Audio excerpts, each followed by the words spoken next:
Welcome back to the A-Game. In this episode, we'll go over the tough road loss the Mountaineers had against Sun Belt opponent Texas State. We'll have an exclusive interview with former App State basketball player Omar Carter. We also go over the breaking news surrounding the Carolina Panthers and them splitting ways with Matt Rule. All this and more now on the A-Game.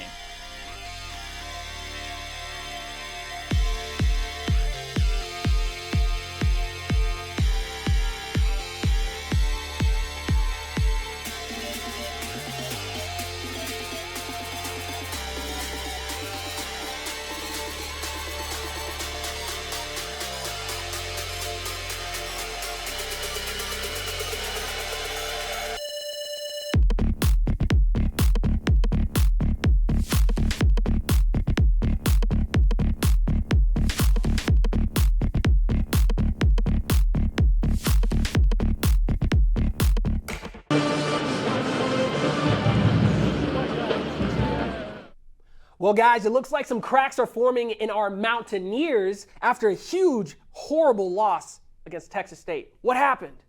I mean, what a time to have a bye week. I mean, it might be one of the best scheduling things that ever happened. I mean, we're going in there 3-3. We didn't look that good against Texas State.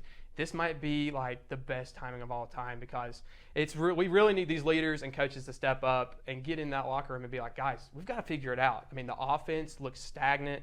The defense had costly penalties. I mean, there is a lot to fix with this App State team. I hope they can get in there this week, work on it, and get ready for the next Wednesday game because we're going to need it. Yeah, in short, I'm a senior this year. I've watched just about every single App State football game throughout my 4 years. And last Saturday was the most pathetic effort that I've ever seen out of our App State team. You know, we've had our bad games over the years, you know, one or two here and there, but now it's becoming a theme, and there's real problems happening. I don't know what the issue specifically was on Saturday. I said the effort, but I mean, offensively, you couldn't run the ball. I mean, you got some passing yardage in, cool. Defensively, you had an interception to start the game, and then after that, you got carved up. It's just there were so many problems this past Saturday. It's hard to pinpoint one thing that you can work on going into that bye week that you mentioned. I don't know if there's disconnect between the players and coaches or something along those lines, but like I said, this past Saturday was the worst I have seen App State football in my 4 years here. And it's interesting to think about because I thought going into this season that it would be kind of predictable regarding our schedule. Like we played Texas A&M and UNC. When we played JMU, they had played Norfolk State and some other trash school. And I was so when we went into Texas State, I'm like, okay, we've had the competition. We almost beat UNC Chapel Hill. We did beat Texas A&M on the road in College Station. I really was like, okay, Texas State. They're not at JMU that actually has talent, but they haven't played like our teams. So when I went into JMU, I was like, okay, well, JMU, they haven't played good opponents. We got smacked by JMU after they came back and won. When we went to Texas State, I'm like, oh, it's just Texas State. I mean, they haven't really won against anyone big. They're 2-0 at home, but that doesn't really matter. I guess it really did matter because we dropped that game on the road, and I don't know what to think anymore. Like I was saying, there's cracks forming. Where do we go from here? This is easily the worst loss of the season, by the way, because we're 3-3 to this point. Carolina game you competed in, you scored 61 points. Okay, the JMU game you have the 28-3 lead and blow it, but the game Saturday was so much worse. You were down 30-3 to a Texas State team that hasn't accomplished anything in the past decade.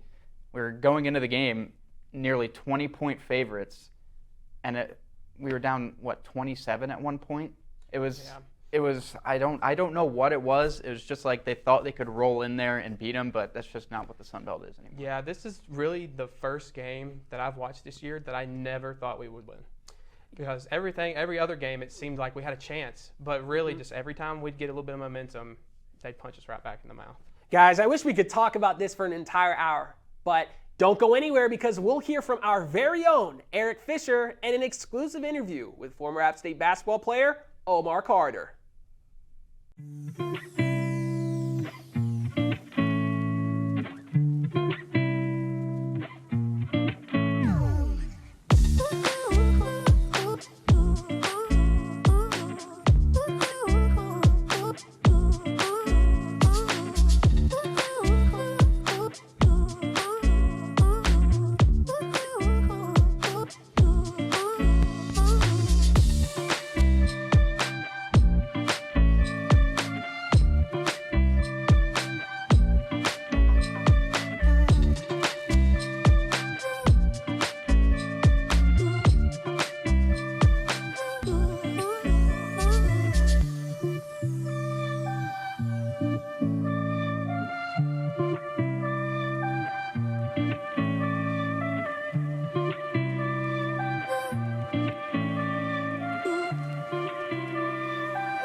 Welcome back to the A Game. Now let's hear from Eric in an exclusive interview with Omar Carter.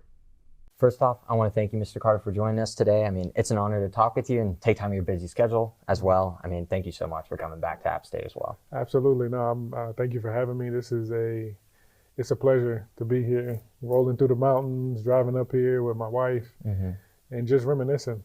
Yeah, definitely. It came at a good time, fall too, as well. Yeah. But starting off, I want to reflect on your college basketball journey as well, because I know you obviously played here at Appalachian State, but you also played 2 years at Charleston Southern as well. Now, what is it about App State that exactly made you come back here specifically for the screening? So my story is a little interesting.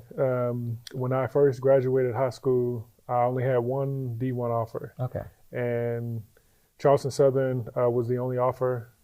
And I had a pretty good year. I had a pretty good freshman year. I was mid-major All-American, freshman of the year.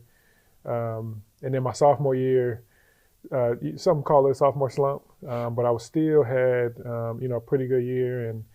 And Dale Curry at the time was good friends with my mother, and I was looking to transfer, and Buzz Peterson was here, who was actually good friends with Dale. I followed his coaching history at Tennessee and even at UNC or Coastal Carolina. And, I wanted to play for a coach like Buzz. He called me and said, we have one more scholarship. I don't really know you like that, but if Dale, speaks highly of you, which he does, I take his word for it. And so I came on a visit. I met with the guys there, and we instantly clicked. I think the other thing about App State was I got the college feel as soon as I came with the mountain. Yeah. I always wanted that college atmosphere. Charleston was in Charleston, South Carolina, so it was more of a city feel, with nothing wrong with it.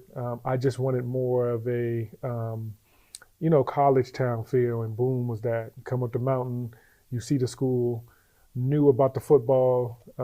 I got here in 08 or 09, 10, and they had just beat Michigan in 07. Yeah, history, Right? Yeah. So I said, I want to be a part of that, and I just thought it was the right fit, from the guys to just being up here. And honestly, it was a bit of an adjustment because I went from the beach in Charleston to the mountains. Yeah, that's a tough switch in the Right? winter, yeah. And so it was cold. I think that year, if I'm not mistaken, it was one of the worst winters. Oh, that's brutal. But I've always wanted those 4 seasons, if you will. Yeah. And then I knew that this was like an up and coming school as far as the programming, and what better way to come up here and push my basketball career under Buzz Peterson and Coach Capel. So. Yeah, it definitely made a difference for his basketball program where it is today, and it's incredible to see. But, I briefly mentioned your ESPN documentary, Unbreakable Bound, but following your incredible journey through basketball to also your personal life as well, being a healthy heart advocate, could you tell us about this portion of your career as well? Yeah, so July 9th, 2013, I had a cardiac arrest on the court. So went to App State, graduated in 2012, had a chance to play overseas, had a couple of NBA workouts, but it didn't work out, which is perfectly fine, and played in Brazil. Played in Brazil and the Dominican Republic for some time. And about a week after I got back from the Dominican Republic, so I left in June of 2013, a week later I had my cardiac arrest. So I passed it to my friend, he passed it back to me, and I collapsed. An ICU cardiac nurse by the name of Kelly Thomas, in addition to my wife's mother, who I didn't know at the time, started doing compressions.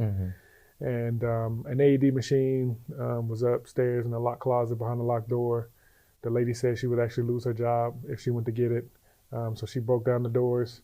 I was shocked 3 times, went into a coma on the way to the hospital. They kept me in the medically induced coma for about 3 days. Woke up and it was like it never happened. That's the doctor's exact words. And so I didn't have to go through recovery. But it was about 100, 200 people at the gym. And it was my wife's mother and Kelly Thomas, the ICU cardiac nurse who saved my life. And nobody would touch me except them.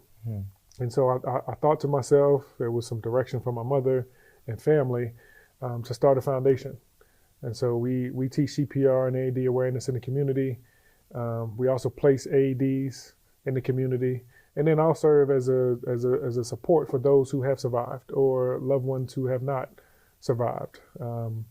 I also have an ICD under my skin. So if an ICD is basically just a device that if I were to go into cardiac arrest or have an abnormal heart rhythm, it would shock me back, help my heart back in the rhythm. And so those type of questions, like what is it? What did you go through? Are you living, your life normal? Or what are some barriers that you have to deal with? And so that's pretty much kind of been my journey in that arena, to really teach that piece, but also just have a conversation with individuals when it comes to just how to pivot, right? I was an athlete, a basketball player, and I fell back on my degree. And now I'm have a successful foundation, and trying to build business. So when it comes to the healthcare though, and my foundation, that's very important to me, because had it not been for those two individuals, I wouldn't be here. Yeah, that's incredible to hear. Have you kept in touch with Kelly Thomas at all? Yes. So one of the cool things is, as they were filming the ESPN piece, we were able to reach out to her. She actually had a little girl that she named after me. Oh, wow. So it's Omar Carter Thomas, and I call her Carter, obviously, because it's, that's what she mentioned. But I keep up with her. We were able to, like I said, keep in touch. She's busy with her hands full with her daughter, but you always have to keep that connection. Yeah, so, that's incredible to hear. That's awesome. Yeah. Now, how has the process been for you in telling this story through this documentary as well? I mean, we kind of just briefly touched on it, but just going through that whole process about your foundation and what you do now with the documentary. Right. So that was another story, or interesting story within itself. So I got approached by ESPN in 2018. And it was a little nerve-wracking at first, because I actually did not want to do the story. I had some skepticism around some things. And one of the cool things was Stephen reached out to me and said, basically, you need to tell your story. I'm with it. Let's do it together. And that's, kind of what the story is about, our bond. And it just gave me a bigger platform to tell individuals what happened with me and my story. And so obviously COVID put a lot of things on pause. We filmed the story for about 2 or 3 years. And from getting him on camera to really getting what my foundation does, actually we filmed here at App a good bit for a day or two, to also go into what I do in my personal life. It was interesting because I had to relive a lot of that, right? I met paramedics, the 2 paramedics that actually took me in the ambulance that day. I was hearing a lot of different stories that I had never heard before. And I was meeting people that I never met before.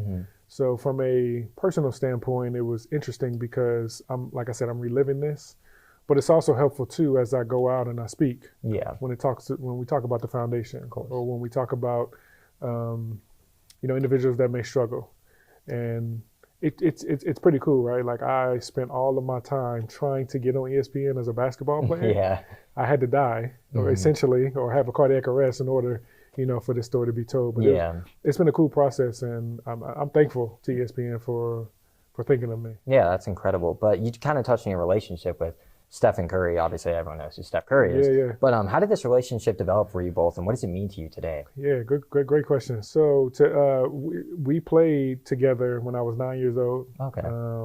My mom and his father were good friends, and my mom, being just a strong woman and wanting the best for her kid, she sought out the best program to put me in. And at the time, it was actually an individual named Renard Dixon who I wanted to play for. And then Dale Curry was there. I got to meet Stephen. Seth was younger, so I didn't play with Seth. And to be honest with you, we just clicked. It was just like 2 kids wanting to play. Yeah, of course. And then how we got closer was, as time went on, he went his separate ways a little bit, maybe for a year or 2 in AAU, and then I did as well. And we went to Charlotte Christian together. Okay. And around that time, it talks about that in the ESPN piece, my family, my mother and father split, and it was just really hard on me. And I was already going to Charlotte Christian, so I just went and stayed with the Currys. Okay. So we got closer because not only did I go to school with them, I was sleeping over, I stayed with them, and we were pretty much spending 24 hours a day, if you will, other than some hours here and there in the classroom.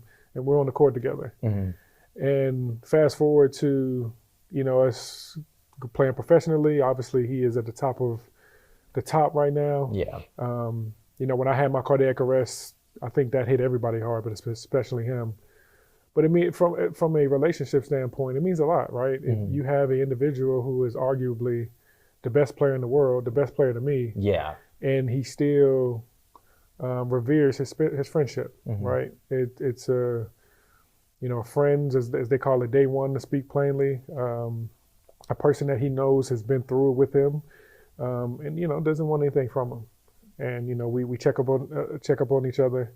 We've gotten even closer with me and my wife Morgan.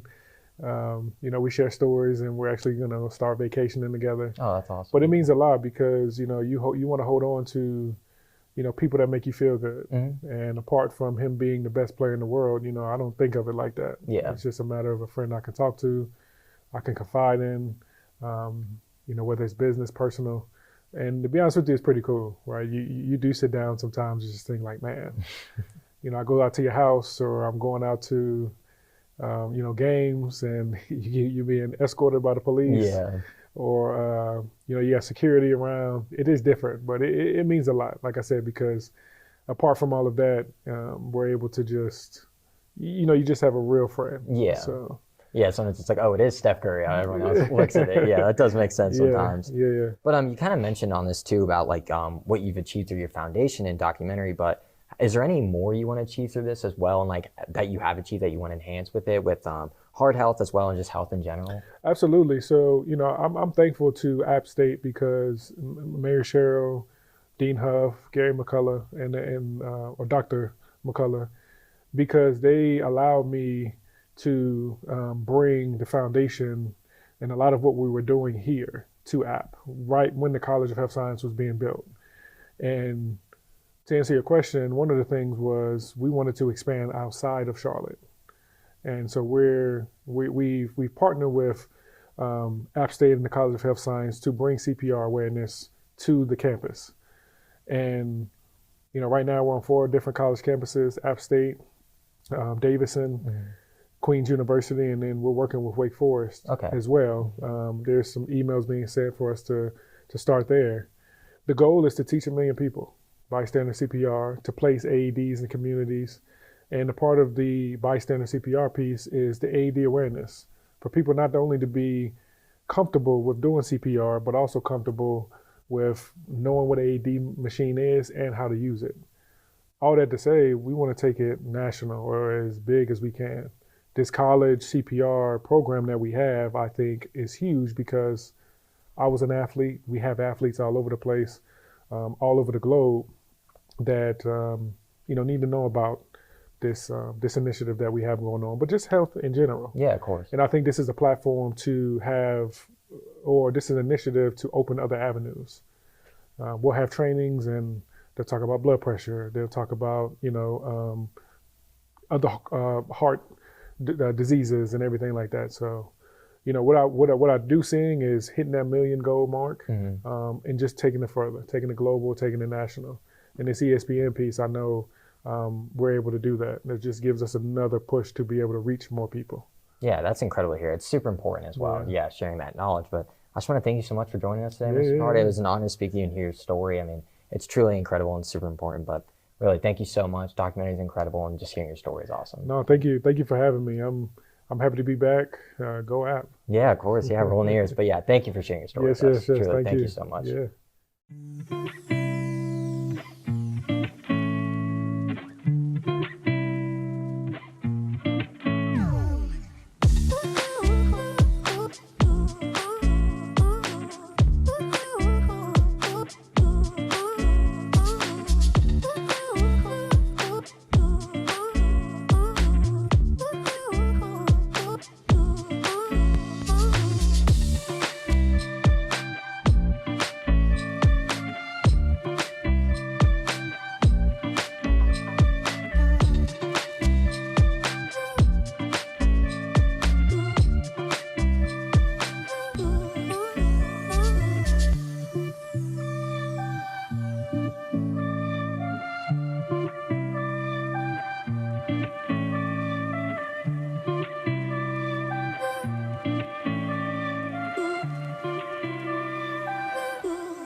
Welcome back to the A Game. Now let's look outside of App State sports. And guys, we're all Carolina fans here. We know exactly what we're going to talk about. Matt Rule has been fired. What do we think? You know, it has really gotten to a point where this was really needed. I mean, I can't speak for all Carolina Panthers fans, but I can speak for myself. I mean, I don't even care to watch the games that much anymore. Like yesterday we played the San Francisco 49ers. Like I should be interested to watch them play. I should be wanting to keep up with the score. But to be honest with you, I really just didn't care. I mean, it's gotten to the point where watching the offense just it wasn't going. I mean, the defense, thank goodness, was the only thing that was actually looking good.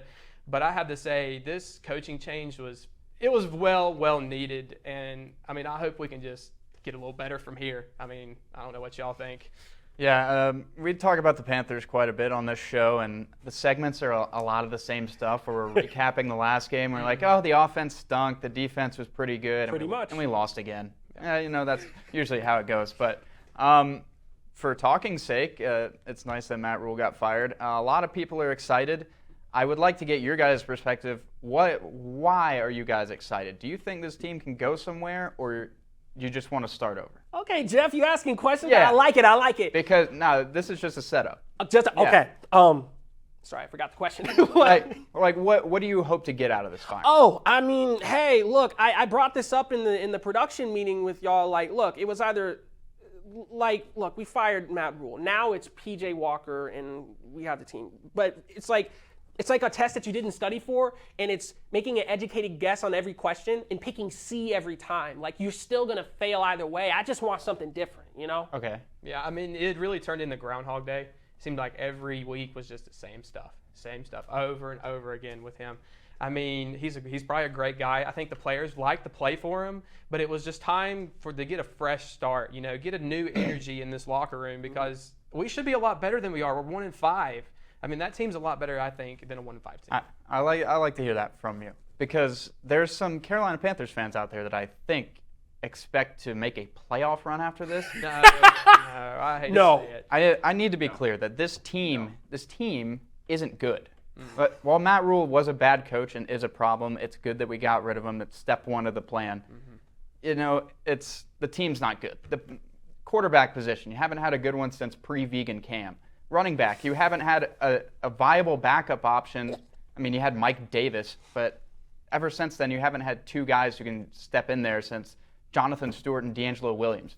Wide receiver position, you have DJ Moore. Who else do you have? You have Robbie Anderson, who's on one of the worst contracts in all of the NFL. He's a mediocre wide receiver at best. That entire receiving core outside of DJ Moore is awful. Tight end, we haven't had a top 32 tight end in the league since Greg Olsen. The offensive line is improving. But, you know, what do you have there? The defensive side of the ball is fine, but you're about to trade away your young pieces to acquire draft picks. I need people to understand that this move is not to move forward this season. It's the start of a long, couple-year plan that's not going to be fun to, watch play out. But in the end, I think you're going to see, a better Carolina Panthers. I don't like going for a quarterback in this upcoming draft. I like going for one in the year after. But right now, trade everything away, restart. You got nothing right now. Just trade all you can, get all the picks you can, and just start over with an offensive-minded head coach who will, help that new quarterback who will come in, in 2024, and that's how you grow. Yeah, I think it's going to take a program builder to bring in as a coach. We don't need just a coach to come in. We need a program builder, someone who's going to come in and really build it from the ground up. I mean, right now, the program's not where it needs to be. It's really not. So we need someone who really come in and build this thing back up to a winning football team because it's going to take everything from the ground up. It just is. Yeah, Hunter, you bring up a good point, but there's a problem when you're playing at home and your entire stadium is a sea of red. That's when you know something's got to change. Thanks for watching this week's episode of The A-Game, and make sure to keep following us for all your sports news. Make sure to follow us on Instagram and Twitter at The A-Game Sports, and to check out App TV on YouTube. On behalf of me and my wonderful co-hosts, we'll see you next week.